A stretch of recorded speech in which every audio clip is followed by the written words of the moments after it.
विज्ञान का जो पेपर आया था आपका, इतना सरल आया था मेरे बच्चों कि आप देखोगे, हमारा वीडियो देखोगे तो आप मान जाओगे कि प्रश्न में ही उत्तर छिपे हुए थे। यदि आप वार्षिक परीक्षा में पूरे में से पूरे अंक प्राप्त करना चाहते हैं तो जल्दी से सब्सक्राइब कर लो और वीडियो को लाइक करो। और इस वीडियो से आपको वार्षिक पेपर में बहुत सारे प्रश्न देखने को मिलेंगे। अभी प्री बोर्ड पेपर हैं आपको विश्वास हो जाएगा प्री बोर्ड पेपर में भी कि हाँ, इस वीडियो से इतने सारे प्रश्न आपको मिलेंगे। यह आपके पेपर का पार्ट 2 वीडियो है जिसमें हम आपको समझा करके बताने वाले हैं कि इसका आंसर ऐसे आपको सोचना था, निकालना था। आपके अंदर की सोचने की जो क्षमता है उसको हम निखारने वाले हैं।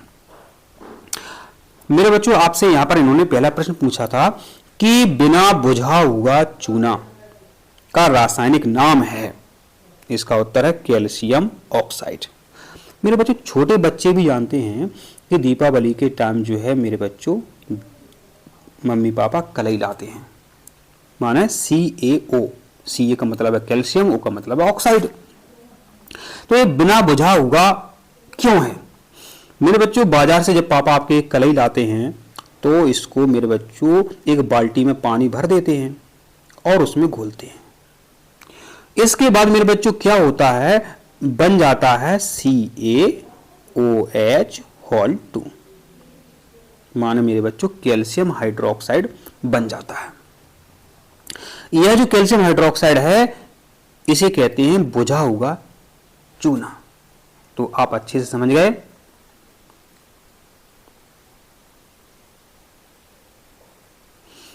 तो प्रिय छात्रों, क्या बन जाता है? तो ये बन जाता है आपका CaOH2।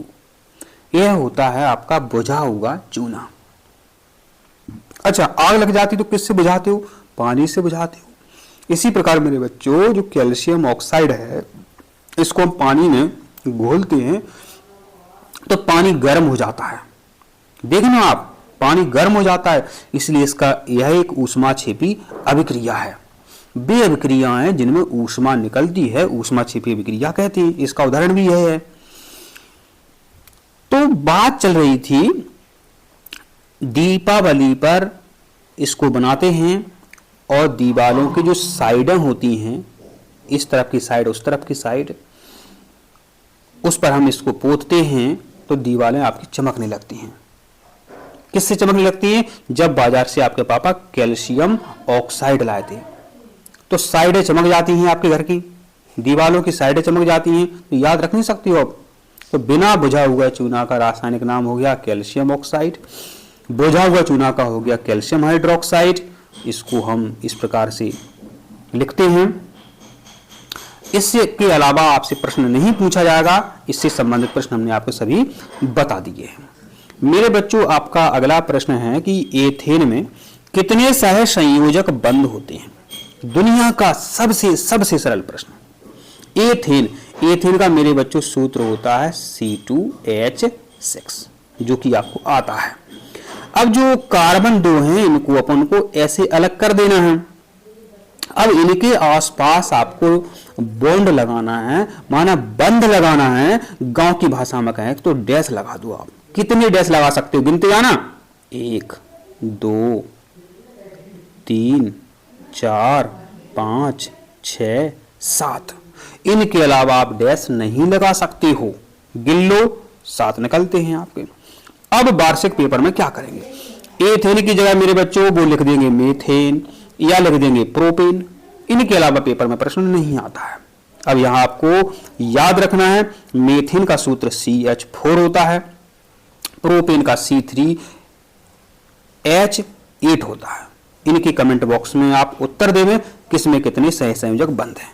आशा करते हैं आपको यह जानकारी भी हमारे द्वारा बताइए वो समझ में आ गई है। अगला प्रश्न देखो, पूछना चाहिए इनको, मादा लैंगिक अंगों का विकास व मासिक चक्र का नियमन किस हार्मोन के द्वारा होता है? नहीं पूछना था, इतना सरल प्रश्न। मादा माने मेरे बच्चों महिला, और महिलाओं को मेरे बच्चों हम कहते हैं स्त्री। बोलते हैं कि नहीं बोलते हैं? तो देखिए, स्त्री का हार्मोन एस्ट्रोजन। स्त्री का हार्मोन एस्ट्रोजन। कहां दिक्कत थी आपको?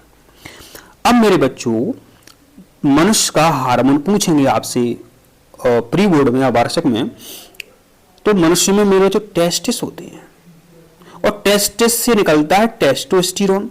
तो पुरुषों का हार्मोन हो गया टेस्टोस्टेरोन। कहां दिक्कत है बताइए हमें। अगला प्रश्न है मेरे बच्चों कि मनुष्य के शरीर में, मनुष्य में हम भी होते हैं महिलाएं भी होती हैं, तो शरीर में कितने जोड़ी गुणसूत्र माने क्रोमोसोम पाए जाते हैं। तो 23 जोड़ी गुणसूत्र पाए जाते हैं। याद कैसे रखोगे मेरे बच्चों, तासे आप बने हो, तासे हम बने हैं। तासे तासे का मतलब मेरे बच्चों हम और आप मेरे बच्चों सेल से बने हैं। कैसे बने हैं? सेल से बने हैं। गांव बोलते हैं तुम ताश में बने हो, ताश से तुम्हें बातें आ रही, ताश से तुम्हें बात नहीं कि अर्बन सर का तुम चैनल देखती हो इसलिए टॉप करती हो, इसलिए तुम्हारा एमपी सुपर 100 में सिलेक्शन होता है, ताश है। तो आप बने हो सेल से। तो सेल में मेरे बच्चों 46, एक सेल में 46 गुणसूत्र होते हैं। 46 का हम आधा करेंगे तो 23 और 23 और 2 को मिला करके हम जोड़ी बोलते हैं। क्या बोलती है? तो आपको छोटी बात है पता ही होनी चाहिए। तो कितने? 23 जोड़ी गुणसूत्र। संख्या की बात करें तो 46 जोड़ी गुणसूत्र पाए जाते हैं। आपका मेरे बच्चों अगला प्रश्न है कि जो सौर भट्टियां होती हैं, तो सौर भट्टियों में सूर्य के प्रकाश को केंद्रित करने के लिए क्या उपयोग किया जाता है? अवतल दर्पण। क्या उत्तर सही है? अवतल दर्पण। दर्पण पर हमेशा प्रश्न आता है, पूछ लेते हैं कि उत्तल दर्पण वाहनों के पीछे का दृश्य देखने के लिए, वाहन सीधे दिखाई देते हैं, कौन सा दर्पण यूज करते हैं? उत्तल दर्पण यूज करते हैं। तो मेरे बच्चों ऐसा प्रश्न आपसे पूछा ही जाता है। अगला प्रश्न है कि विद्युत धारा का एसआई मात्रक क्या है? विद्युत धारा का एसआई मात्रक एम्पियर है, जिसको हम संकेत में मेरे बच्चों ए से रिप्रेजेंट करते हैं, प्रदर्शित करते हैं। ठीक है, अब देखिए यहां पर विद्युत धारा का मात्रक एम्पियर है, जिसको हम अमीटर से मापते हैं। कैसे याद करना है आपको मेरे बच्चों? अमीटर याद करना है। अमीटर हर साल प्रश्न आता है घुमा करके। कैसे? विद्युत धारा अमीटर से नापते हैं, विद्युत विभव वोल्टमीटर से नापते हैं, विभव वोल्टमीटर से नापते हैं, विभव वोल्टमीटर से नापते हैं, विद्युत धारा अमीटर से नापते हैं। याद कर लेना, पेपर में प्रश्न आता है। ओम प्रतिरोध का मात्रक है, वोल्ट विभव का मात्रक है, किलोवाट शक्ति का मात्रक है। आप देख लेना प्री बोर्ड में इस पेपर से आपको इतने सारे प्रश्न मिलेंगे कि आप अचंभा मानोगे। अब आपसे पूछे गए हैं रिक्त स्थान। ठीक है, तो कॉपी में कैसे लिखना है? लिख देना प्रश्न क्रमांक 2 के उत्तर, और सिर्फ उत्तर लिखना है, पूरी लाइन नहीं लिखना है आपको। लिटमस विलयन को पौधे से निकाला जाता है, तो लिटमस विलयन को लाइकेन। ठीक है, लिटमस विलयन को लाइकेन पौधे से निकाला जाता है। मेरे बच्चों जो लिटमस विलयन से लिटमस पेपर बनाए जाते हैं 2 प्रकार के। मेरे बच्चों 2 प्रकार के लिटमस पेपर होते हैं, लाल लिटमस पेपर और नीले लिटमस पेपर। तो मेरे बच्चों पेपर में हमेशा प्रश्न आता है कि अम्ल में नीला लिटमस पेपर कैसा हो जाता है? कैसा हो जाता है? लाल। कैसे याद रखोगे? एक नाम याद कर लो, अनिल। अनिल अनिल अम्ल में नीले लिटमस लाल हो जाता है। मेरे बच्चों पेपर में प्रश्न आता है कि क्षार में जो क्षार विलयन होते हैं उसमें लाल लिटमस पेपर कैसा हो जाता है? उत्तर है नीला हो जाता है। याद रखो छलनी, छलनी, छलनी से याद रहेगा, क्षार में लाल लिटमस नीला हो जाता है। मेरे बच्चों फिर पेपर में प्रश्न आता है कि उदासीन पीएच का मान 7 होता है।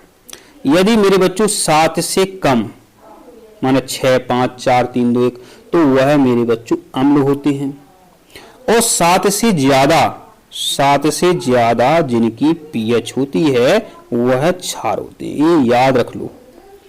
कोई विलयन इसका पीएच का मान 5 है, क्या है? अम्ल है। कोई विलयन इसके पीएच का मान 10 है, 11 है, तो वो क्षार है।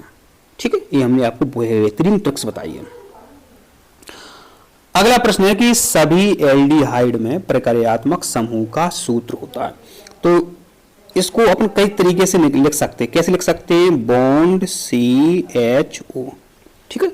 इसका एक सूत्र बहुत फेमस होता है, एसिटल्डिहाइड, CH3CHO, ये एसिटल्डिहाइड हो गया आपका।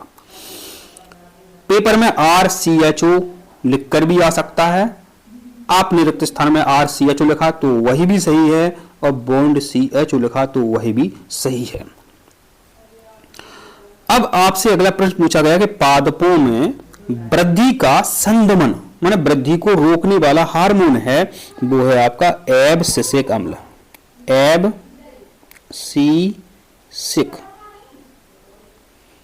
एब्सिसिक अम्ल, पूरा नाम इसका मेरे बच्चों है एब्सिसिक अम्ल हार्मोन। मेंडल के नियम के अनुसार एबल पीढ़ी में केवल प्रभावी लक्षण दिखाई देते हैं माने प्रकट होते हैं। यह भी बहुत इंपॉर्टेंट है, प्रभावी लक्षण दिखाई देते हैं। विभवांतर को मापने के लिए किस यंत्र का उपयोग करते हैं? अभी बताया था, विभवांतर को नापने के लिए वोल्ट मीटर यंत्र का उपयोग करते हैं।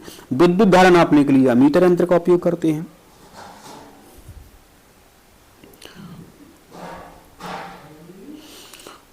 अब मेरे बच्चों आपसे पूछे गए थे सत्य असत्य, कॉपी में कैसे लिखना है?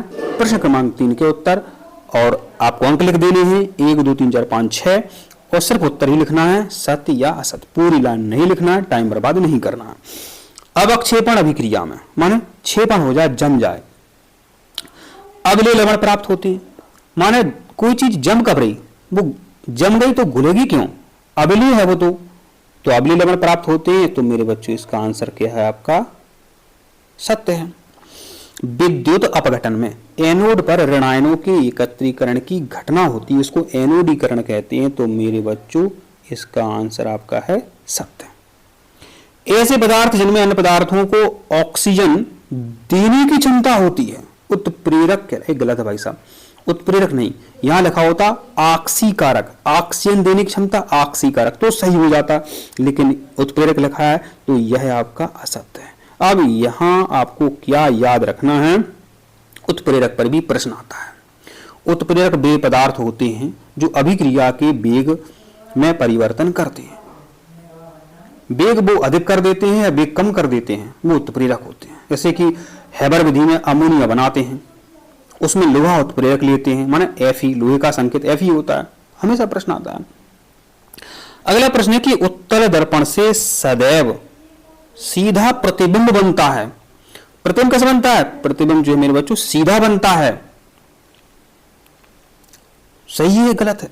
देखिए, उत्तल दर्पण, साइड ग्लास, वाहनों में जो साइड ग्लास होते हैं, वाहनों में जो साइड ग्लास होते हैं, पीछे का दृश्य दिखते हैं, उसमें वाहन दिखाई देते हैं, वो आपको सीधे दिखाई देते हैं, क्यों दिखाई देते हैं? ठीक है, तो ये आपका है सत्य, क्योंकि वाहन जो है मेरे बच्चों आपको साइड ग्लास में सीधे ही दिखाई देते हैं, उल्टे नहीं दिखाई देते हैं। उत्तल दर्पण और अवतल दर्पण पर हमेशा प्रश्न आता है, ध्यान रखें आप। विद्युत परिपथ में सुरक्षा के लिए फ्यूज का उपयोग किया जाता है, बिल्कुल सही बात है। घर में फ्यूज लगे हों तो लाइट ज्यादा आ जाए तो आपके उपकरण भुकेंगे नहीं। प्रत्येक आहार श्रृंखला का जो प्रारंभ है उपभोक्ता से होता है, ये गलत है, ये गलत है आपका। जो आहार श्रृंखला है उत्पादक से शुरू होती है, उपभोक्ता से नहीं। उत्पादक, उपभोक्ता, अपघटक, उत्पादक से शुरू होती है, लेकिन यहां पर ये उपभोक्ता लिख रहे हैं, इसलिए आपका असत्य हो गया है।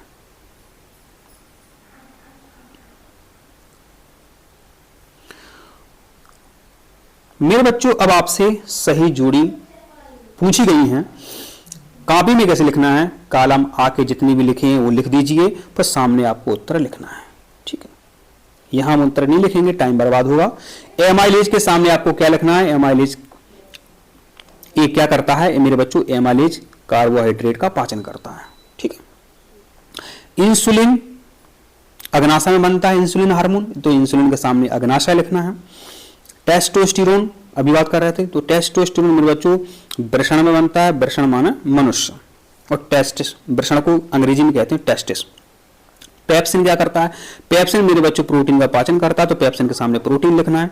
द्विखंडन के द्वारा, द्विविखंडन के द्वारा, एक ही बात है, द्विखंडन द्विविखंडन के द्वारा जनन जो है मेरे बच्चों अमीबा में होता है, इसलिए आपको द्विविखंडन के सामने अमीबा लिखना है। मुकुलन के द्वारा जनन हाइड्रा में होता है, तो मुकुलन के सामने आपको हाइड्रा लिखना है।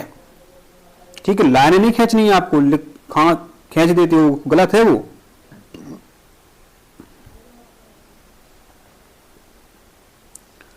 प्रिय छात्रों, अब आपसे पूछा गया है एक शब्द या एक वाक्य में उत्तर दीजिए। ऐसे यौगिक का नाम व सूत्र लिखिए जिसमें क्रिस्टलीकरण के जल के 2 अणु होते हैं। मेरे बच्चों, आपको पता है जिप्सम का सूत्र क्या है? कहोगे सर हाँ हमें पता है कि जिप्सम का सूत्र क्या है। जिप्सम का सूत्र मेरे बच्चों CaSO4 × 2H2O, ये जिप्सम का सूत्र है। प्रश्न पूछा गया है 2 अणु, यह 2 दिख रहे हैं आपको, 2H2O, यह जल के 2 अणु हैं।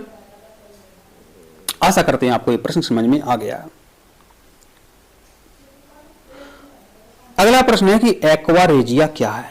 एक्वा रेजिया को हम अम्लराज भी कहते हैं। अम्लराज मेरे बच्चों सोना भी घुल जाता है, सोना प्लेटिनम भी घुल जाता है एक्वा रेजिया में। तो एक्वा रेजिया क्या है? उत्तर लिखना है आपको 3 भाग HCl और 1 भाग सांद्र नाइट्रिक अम्ल। आप हिंदी में भी लिख सकते हैं या ऐसे भी लिख सकते हैं, 3 HCl प्लस 1 HNO3 के मिश्रण को एक्वा रेजिया कहते हैं। या आप लिखोगे 3 भाग HCl और 1 भाग सांद्र नाइट्रिक अम्ल के मिश्रण को एक्वा रेजिया कहते हैं। प्रिय छात्रों, आपसे पूछा गया है कि साइक्लोहेक्सेन का सूत्र लिखिए। हेक्सेन, हेक्स माने 6 हेक्सेन, तो साइक्लोहेक्सेन माने मेरे बच्चों C6H12, C6H12 इसे कहते हैं हम साइक्लोहेक्सेन। ठीक है, अब मेरे बच्चे जल्दबाजी में क्या कर देते हैं, C6H6 लिख देते हैं, जो कि बेंजीन का सूत्र है। आपको साइक्लोहेक्सेन का लिखना है C6H12। आपका अगला प्रश्न है कि हमारे शरीर में पाए जाने वाले श्वसन वर्णक का नाम लिखिए। नाम पूछा है मेरे बच्चों, तो आपको नाम लिख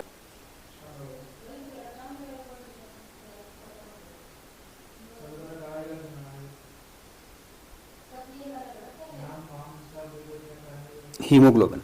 मेरे बच्चों इसका संकेत क्या है हीमोग्लोबिन का? हीमोग्लोबिन का संकेत है HB। आपसे पूछा गया है कि दर्पण सूत्र लिखिए। बहुत सरल प्रश्न, उफ कितना सरल प्रश्न है, उफ। 1/U 1/V बराबर 1/F, ये दर्पण का सूत्र है। अगला प्रश्न पूछा गया आपसे कि मानव नेत्र में, मानव की आंख में प्रतिबिंब का निर्माण कहां होता है? प्रतिबिंब का निर्माण कहां होता है? रेटिना पर। कहां पर होता है? रेटिना पर, रेटिना पर।